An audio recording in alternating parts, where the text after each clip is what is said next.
Hope everyone's enjoyed the long weekend. I know I have, but I think it's about time we catch up on all the cloud gaming news we may have missed. We've got news about Xbox game streaming, cloud native gaming, but we're gonna start with a headline about Amazon Luna. And that's because recently they've added a game onto the Family channel and one to the Retro channel. Let's start with the prior.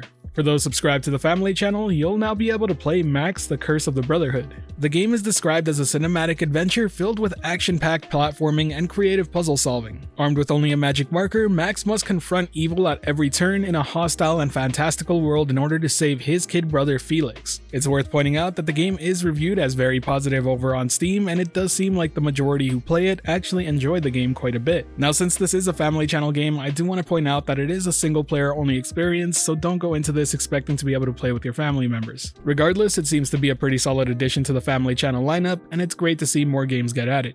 On the other hand, the Retro channel saw the addition of Twin Sin's Little Big Adventure 2. It's an adventure classic from '97 that has you saving the world from an evilish Dr. Funfrock.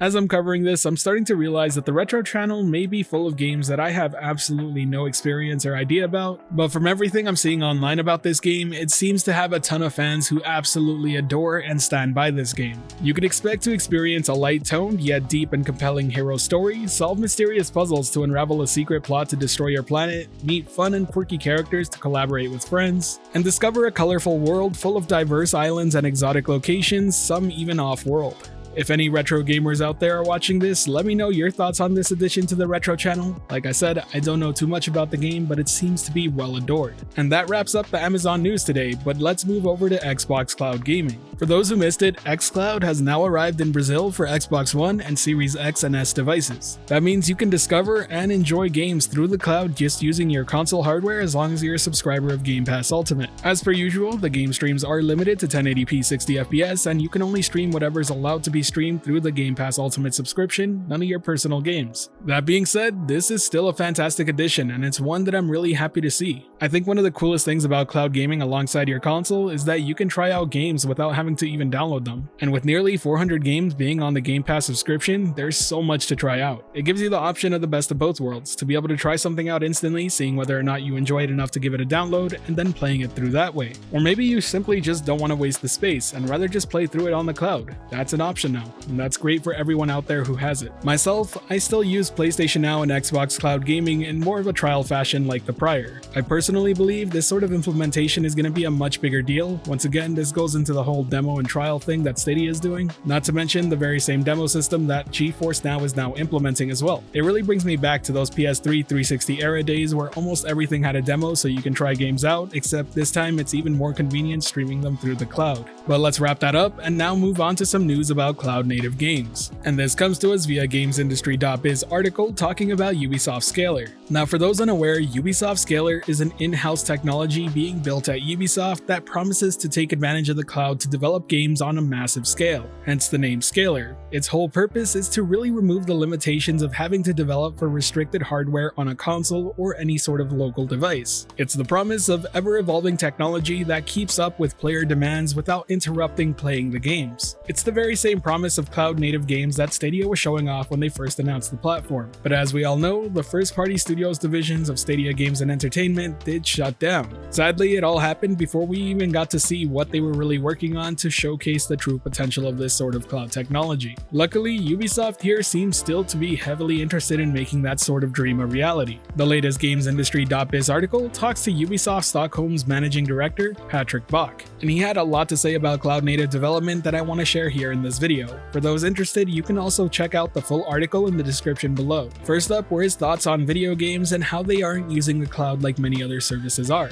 He stated the following: "If you look at how you use the web today, that's way more advanced and more mature than what games are doing. Technology used to be the thing that made games cool. We were at the forefront, but we've been lagging behind because we've been stuck in our old ways and no one has done a big shift in the way you think about how how you make games. We're talking about certain types of games that don't exist today because the technology limits you. Scalar allows you to have greater scalability, meaning you can grow your games into sizes that you weren't able to reach before. The memory footprint of the cloud is far greater than that of the box next to your desk. Also, being able to use resources in the cloud, CPU, GPU, etc., will also render you possibilities that go beyond what you can do today. And all of those things being on demand, once things are in the cloud, much like web services being on demand, you can get whatever you want whenever you want. You can scale your game up in real time right in front of the eyes of the players, or you can scale it down when you don't need the resources. That's just not a possibility with local hardware. Your machine is either on or off. You're either using resources or you're not, which is a total waste of resources, to be honest. Now, a lot of what was shared here are things we've heard in the past from the likes of Google as well as Xbox, who by the way just opened up a cloud gaming division for publishing on Xbox that we can probably expect some really great stuff out of later down the road. But in general, it seems to be the very same promises of removing any sort of restrictions when it comes to actually developing for a local piece of hardware,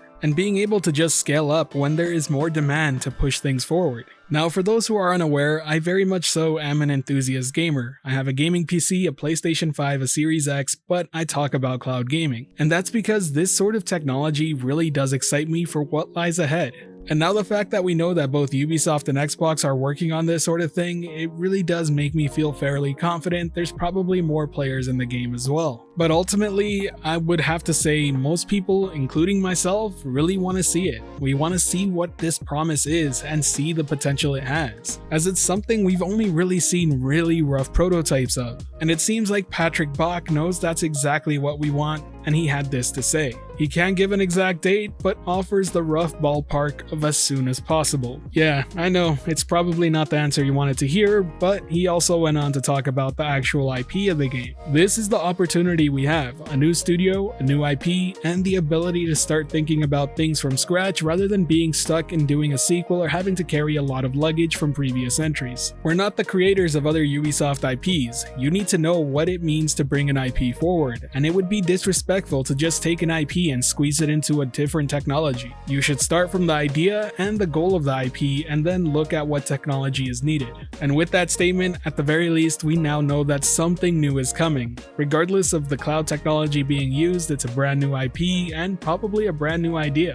And that's simply because I do think they want this to be a showpiece for Scalar to show what's possible in the future. Whether the game itself ends up being good or not, who knows? At the end of the day, bigger doesn't always mean better. But what it does mean is that there is more room for possibilities, and I cannot wait to see what they come up with so we can see it firsthand. The real question is whether Xbox or Ubisoft will be the first to the punch, or maybe there will be another player in the game who ends up showcasing it first. Let me know who you think it'll be down below.